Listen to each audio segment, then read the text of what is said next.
যেহেতু আমার কাকাদের ভিত প্রতিষ্ঠা হবে, তো তার জন্য এখানে ফাদারকে ডেকে নেওয়া হয়েছে। তো ফাদার এখন প্রার্থনা করছেন। পিতাই পরমেশ্বর সকল ভালো সার যিনি, সকল ভালোর উৎস যিনি, তিনি আপনাদের সহায় থাকুন, তিনি আপনারও সহায় থাকুন। তো ফাদারের প্রার্থনা হয়ে যাওয়ার পর ফাদার এখন চারিদিকে পবিত্র জল ছড়িয়ে দিচ্ছে প্রত্যেকটি গর্তের মধ্যে। তো পবিত্র জল ছড়ানোর পরে এখানে গর্তের মধ্যে বালি সিমেন্ট দেওয়ার পালা। তো এখানে বালি সিমেন্ট মাখানো হয়ে গিয়েছে। তো প্রথমে ফাদার দেবে, তারপর বাড়ির লোক।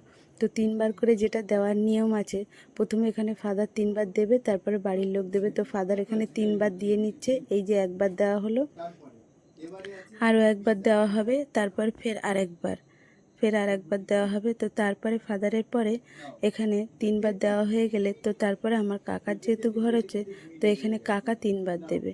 তো কাকা এখানে এই যে বালি সিমেন্ট দিচ্ছে একবার, তারপরে এই যে আবার একবার দেবে, তো তারপরে আবার একবার। তো কাকার দেওয়া হয়ে গেলে তারপরে দেবে আমার মা, তারপরে আমার ভাই। তো মা এখন এখানে বালি সিমেন্ট দিচ্ছে, তো তারপরে যাচ্ছে আমার ভাই বালি সিমেন্ট দিচ্ছে। তো এইভাবে বালি সিমেন্ট দেওয়ার পর আমাদের ভিত প্রতিষ্ঠা সম্পন্ন হয়।